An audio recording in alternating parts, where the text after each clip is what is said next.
The whole mansion went silent. Every servant froze. The chef dropped his spoon. The billionaire's wife, Mrs. Hawthorne, gasped so loud it echoed against the marble walls.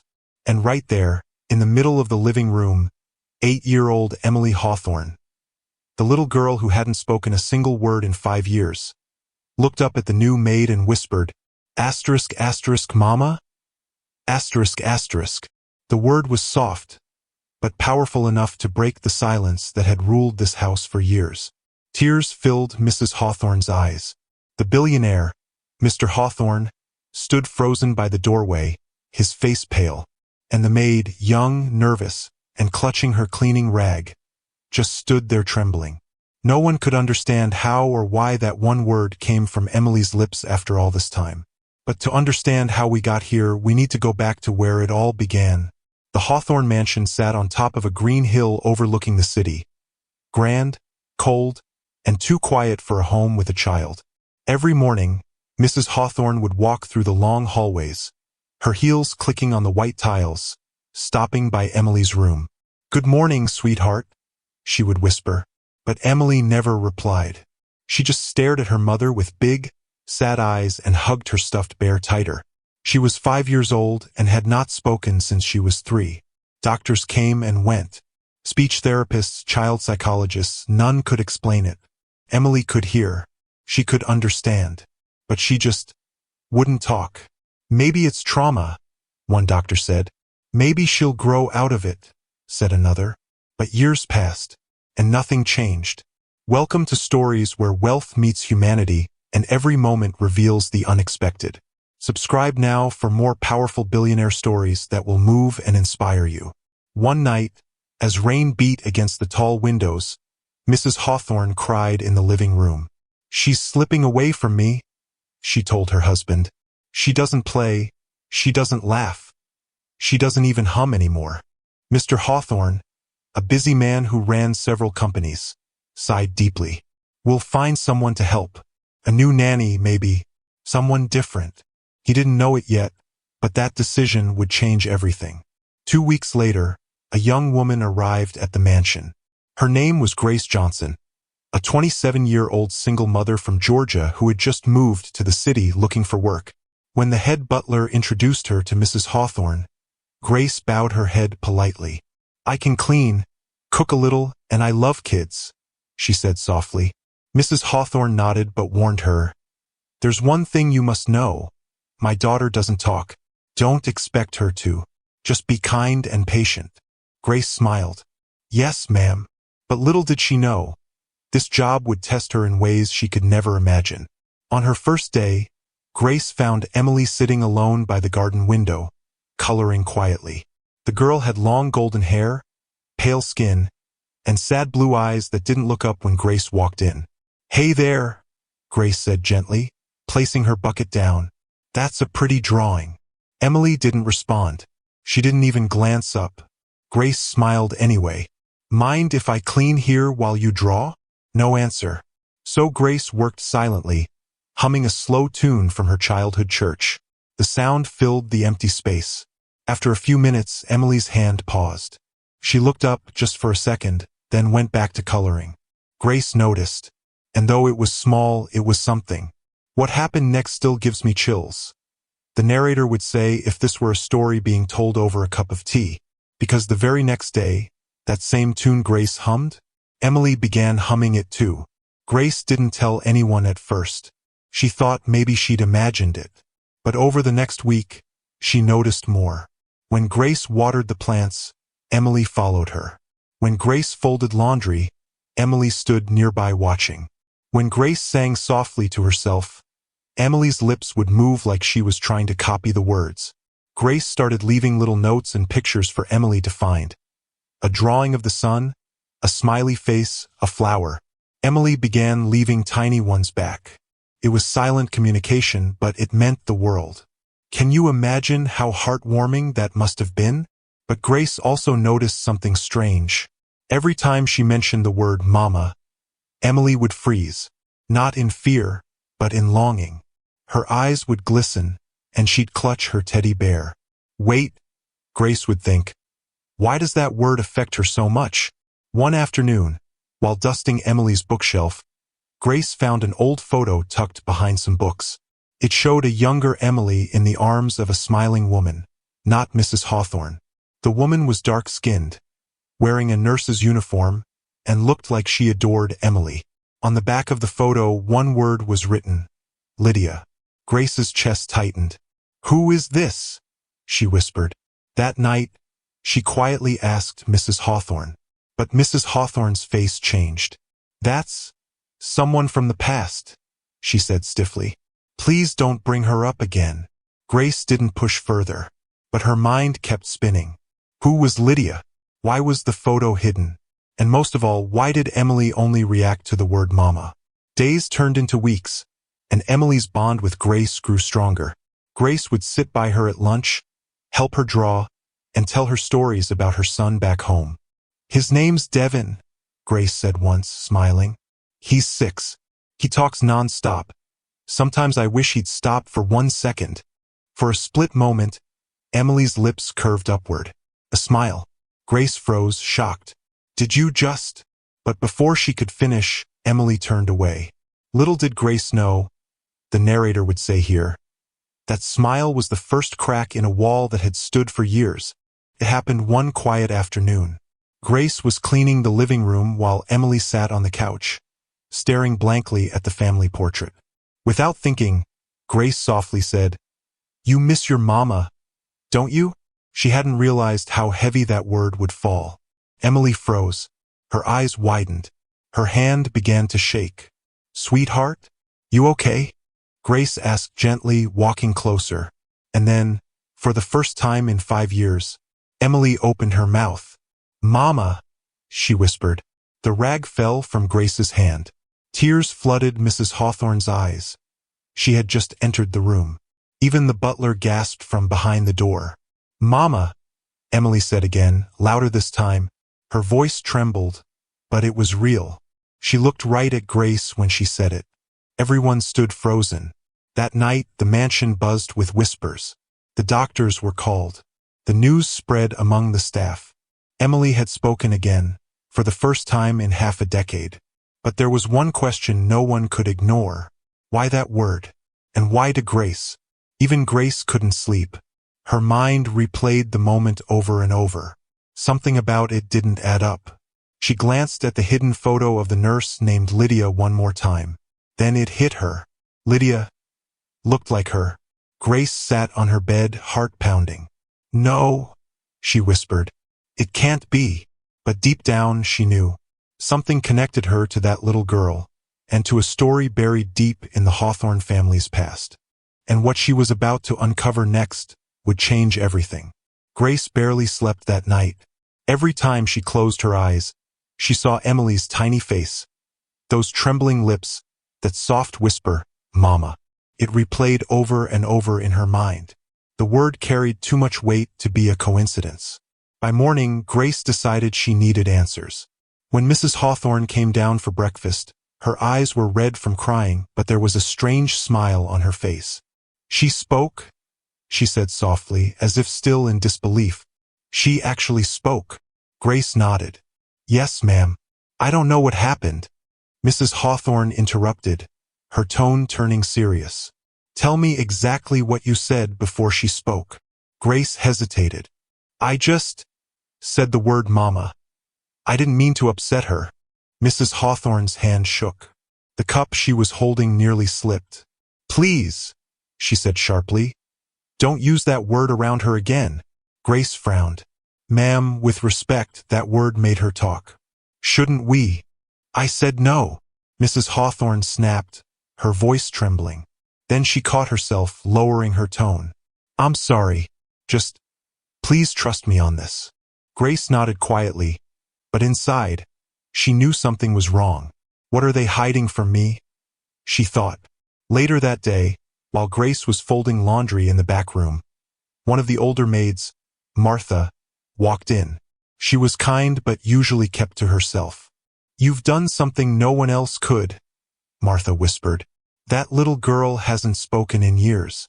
You should be proud." Grace smiled weakly. "I just said a word." but everyone's acting so strange about it. Martha looked around before leaning closer. You didn't hear it from me, but Lydia, the woman in that picture, you remind everyone of her. Grace's heart skipped. Who was she? Martha hesitated. Emily's first nanny. She worked here when Emily was a baby. She was sweet, patient, loved that child more than anything. But something terrible happened. Grace's throat tightened. What happened? She died in a car crash, Martha said softly. Emily was in the back seat when it happened. She survived, but she never spoke again after that. Grace's knees felt weak. A chill ran down her arms. So Emily saw it? Martha nodded. That's what the family believes. Lydia was like her second mother. She was the one Emily called Mama. Grace dropped the towel she was holding. Suddenly everything made sense. The reaction to the photo, the word, the way Emily looked at her. Wait, Grace said quietly. You said I remind them of her? Martha studied her face for a moment. You look almost exactly like Lydia did. Same smile. Same eyes. Grace's heart pounded in her ears. Could that be why Emily spoke? She thought. Because she saw Lydia in me? That evening, while the family ate dinner, Grace peeked into Emily's room. The girl sat by the window holding her teddy bear tightly. Hey, sunshine, Grace said softly. Mind if I sit with you a while? Emily turned, her blue eyes curious but calm. Grace sat beside her and pointed at the stars through the glass. You know, Grace whispered, my boy back home always says the stars look like God's eyes watching over us. Emily blinked, then pointed at one bright star. Grace smiled. That one? That's my favorite too. Then Emily did something unexpected. She handed Grace her teddy bear. Grace froze. Emily had never shared that bear with anyone. Thank you, sweetheart, Grace said gently. He's soft. Emily's lips moved slightly just like before. Grace leaned closer. Did you say something? Emily shook her head, but a tiny sound escaped, almost like a hum. Grace smiled. It's okay, you can talk to me. Emily hesitated, then whispered again, Mama. Tears filled Grace's eyes, but this time she didn't stop her. She pulled Emily close, hugging her softly. It's okay, baby. You're safe. And in that quiet moment, Emily didn't flinch. She hugged back. Later that night, Mr. Hawthorne called Grace into his study. His deep voice filled the room. I heard she said it again. Grace nodded. Yes, sir. He studied her carefully. My wife thinks you're confusing the child. That you're replacing someone she lost. Grace looked down. I never meant to replace anyone, sir. I only wanted to help. He sighed and rubbed his temples. Do you believe in fate, Ms. Johnson? Grace blinked. I believe some things happen for a reason. He looked out the window for a long moment. Lydia worked for us 8 years ago. She saved Emily from that car accident. Pulled her from the wreck before the flames. Grace's heart ached. That's why Emily stopped speaking? He nodded. She lost someone she loved that day. She called Lydia Mama, since she could barely talk. When she died, Emily stopped. Grace whispered, I didn't know. Mr. Hawthorne sighed. When you said that word, you brought that memory back. It broke something open inside her. And maybe, just maybe, it's what she needed. He looked at Grace with tired eyes. I can't explain it, but ever since you came here, the house feels different. Warmer. Grace swallowed hard. Thank you, sir. But, he added firmly, you must be careful. Don't let her think you are Lydia. Children can cling to ghosts. Grace nodded. I understand. But in her heart, she wasn't sure she did. A week later, Mrs. Hawthorne decided to take Emily to a therapist. Grace came along to help. While they waited in the office, Emily began to draw. The picture showed 3 people. A small girl, a woman with brown skin, and another woman standing far behind them. When the therapist asked who they were, Emily pointed to the brown-skinned woman. Mama, she whispered again. Grace's breath caught. Mrs. Hawthorne's eyes filled with tears. Sweetheart, that's not. But before she could finish, Emily spoke again. No, not gone. The therapist leaned forward. What do you mean, Emily? Emily looked at Grace and said softly, She came back. The room fell silent. Grace didn't know what to say. Her hands trembled. Mrs. Hawthorne covered her mouth, tears streaming down her face. That night, Mrs. Hawthorne knocked on Grace's door. She looked exhausted but peaceful. She believes you're Lydia, Mrs. Hawthorne said quietly. Grace shook her head. I never told her that. I know, Mrs. Hawthorne said, sitting down. But maybe that's okay. Maybe seeing a part of Lydia in you helps her heal. Grace stayed quiet. Then Mrs. Hawthorne smiled faintly. You've done something I couldn't do. You gave my daughter her voice back. For that, I'll always be grateful. Grace's eyes filled with tears. Thank you, ma'am. Mrs. Hawthorne reached for her hand. Just promise me one thing.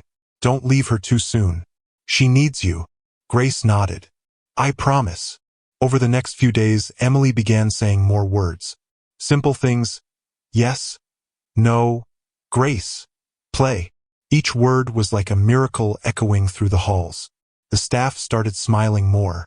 The mansion, once heavy with silence, was now filled with soft laughter and life.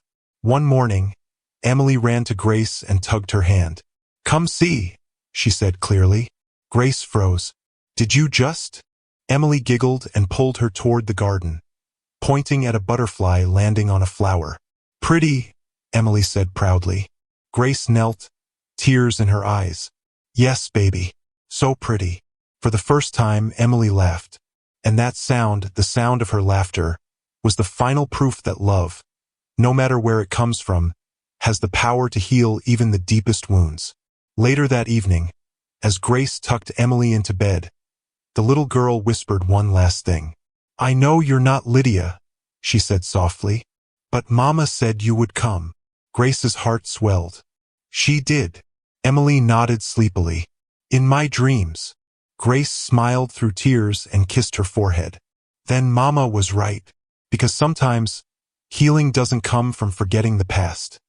It comes from the love that finds you after it. The Hawthorne mansion felt alive again. Laughter filled the rooms where silence once ruled. Emily could now say short sentences, and every word she spoke was a victory.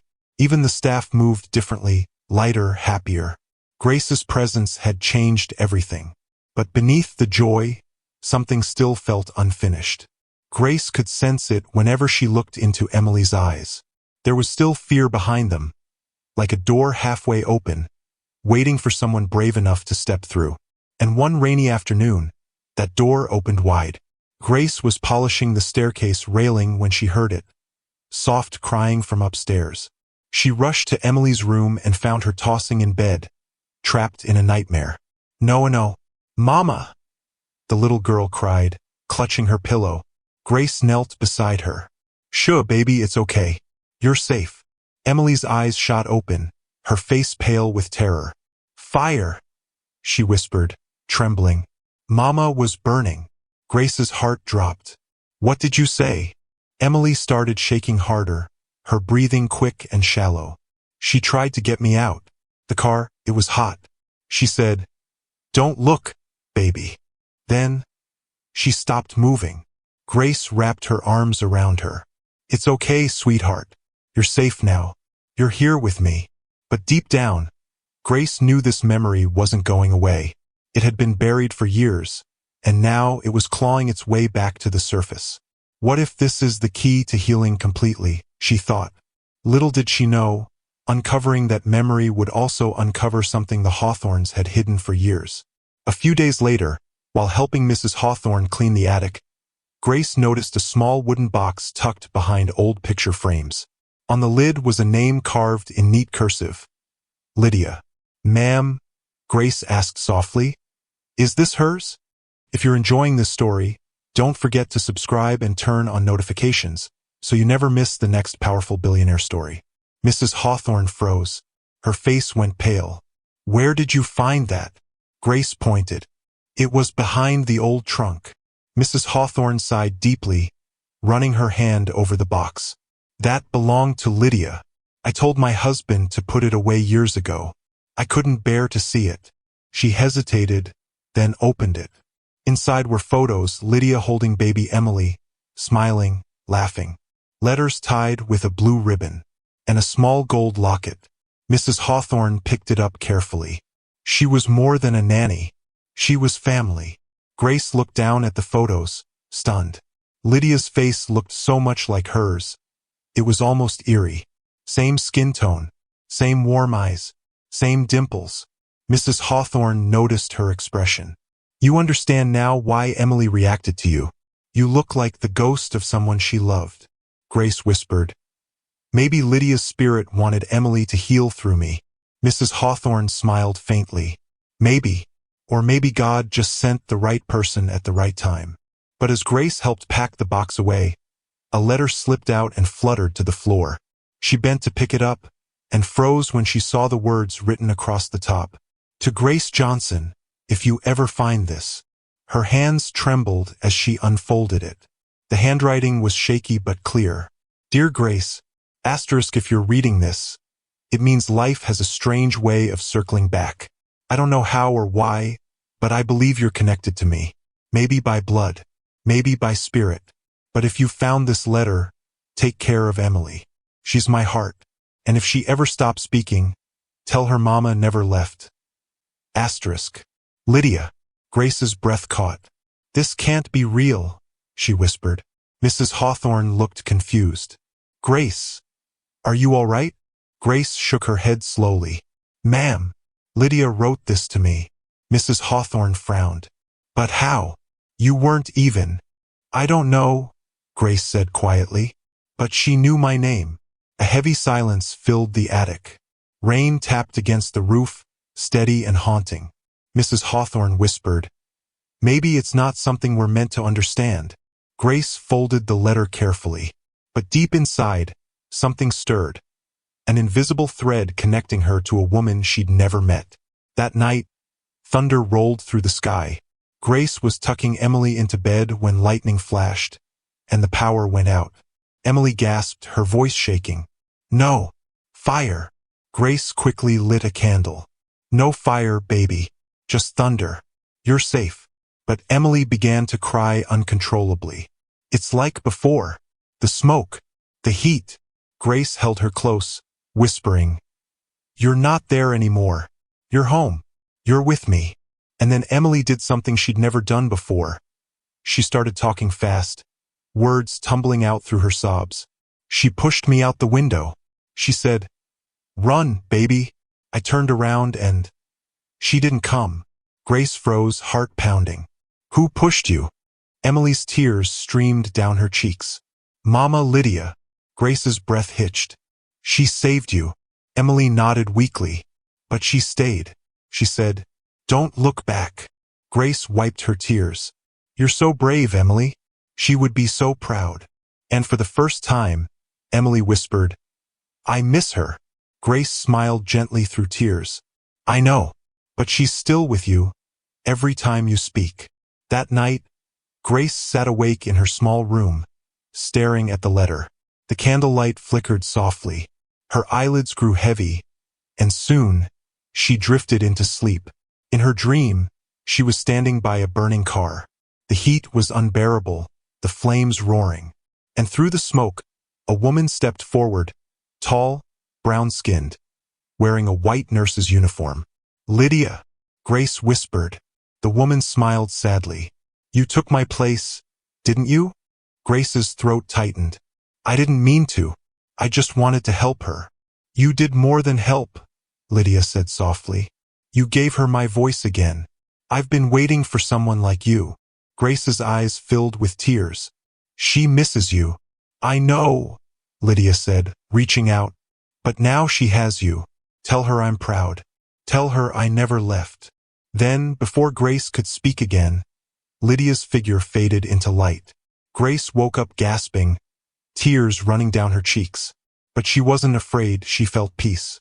The next morning, Grace found Emily in the garden, playing with butterflies. The sunlight danced in her hair. Grace knelt beside her. You had a hard night, huh?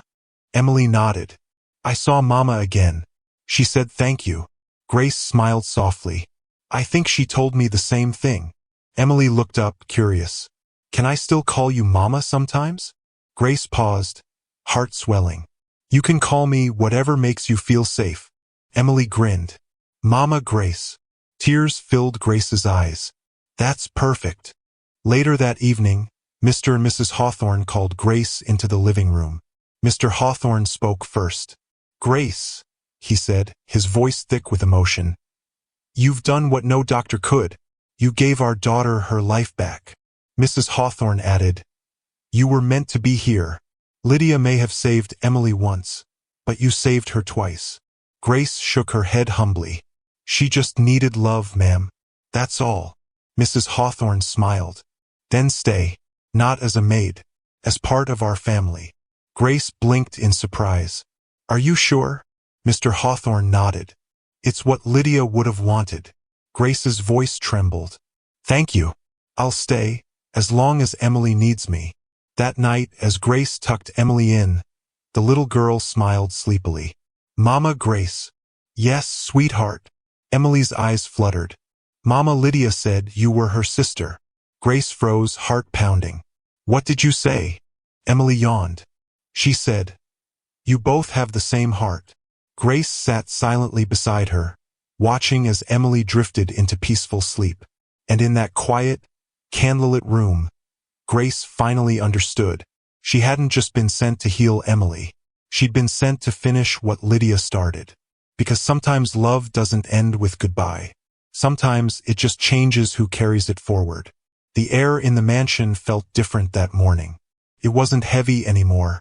It was bright, alive, with something that had been missing for years. Laughter. Isabella sat on the grand staircase, her tiny voice humming softly as sunlight poured through the glass ceiling. For the first time in her 7 years, she wasn't silent. She was smiling, her lips moving with the rhythm of the song Maya had taught her the night before. Maya stood in the hallway, tears glistening in her eyes. She couldn't believe what she was hearing. Isabella talking to her dolls, whispering little words, humming melodies that only angels could dream of. Behind her, Mr. and Mrs. Langford stood frozen. The billionaire couple who had spent millions on doctors, speech therapists, and specialists couldn't process what their eyes were seeing. The maid they'd almost fired, the woman they'd underestimated, had done what no one else could. She'd unlocked their daughter's voice. Say it again, sweetheart, Mrs. Langford whispered, stepping closer. Mommy, Isabella said, softly but clearly. The sound was like a miracle. Mrs. Langford dropped to her knees, sobbing as she wrapped her daughter in her arms. Mr. Langford's eyes welled up as he covered his mouth, his voice breaking. After all these years, he murmured. Maya turned away, giving them their moment. She didn't want praise or attention. She just wanted Isabella to be free to live. But as she started walking toward the kitchen, she felt a tiny tug on her apron. She turned. Isabella was looking up at her with those bright blue eyes that had once been empty and distant. Thank you, Isabella said quietly. Maya froze. For a moment, she couldn't breathe. Those were the same words she had whispered to Isabella weeks ago, when no one was around. Thank you for letting me in. And now the little girl had said them back. Mrs. Langford's voice trembled. Maya, how did you do it? What did you say to her that night? Maya smiled faintly. Sometimes it's not about what you say, it's how you say it. She needed someone who believed she could speak before she ever did. Mr. Langford nodded slowly. You gave her hope, he said. And that's something money could never buy. But the truth was deeper than they knew. That night when Maya had whispered the word, speak, something inside Isabella had changed, something beyond science or logic. Maybe it was the sound of kindness. Maybe it was the love in Maya's voice. Maybe it was the way she saw Isabella not as broken, but as whole. Whatever it was, it healed something no doctor ever could. Days turned into weeks, and the mansion that once echoed with silence now rang with laughter, music, and words. Isabella wouldn't stop talking about her dreams, her dolls, the stars she saw from her window. And every time Maya walked by, Isabella would run to her and say, Hi, Maya. as if reminding the world who gave her voice back. The Langfords tried to repay Maya. Money, a new house, anything she wanted. But she refused. "I don't need riches," she said. "I just needed to see her happy." One afternoon, Isabella sat by the piano with Maya, learning a new song. Her tiny fingers pressed the keys awkwardly, but her face glowed with pride. "Maya?" Isabella asked. "Yes, baby? Why did you help me?" Maya paused. "Because someone once helped me when I couldn't speak," she said softly. "I know what it feels like when no one hears you." Isabella smiled, leaning her head on Maya's shoulder. "Then I'll always hear you." And in that quiet moment it was clear, the two of them had healed each other. Outside, Mr. and Mrs. Langford watched from the doorway. They didn't say a word. They didn't need to. They knew their lives had been changed forever, not by wealth, not by science, but by love and one single powerful word. From that day on, the Langfords never called Maya the maid again. They called her family, because in the house where silence once ruled, one voice had finally broken through, and it all began when the new black maid said one word. Speak. If you enjoyed the story, make sure to subscribe and stay tuned for more emotional and powerful billionaire stories coming soon.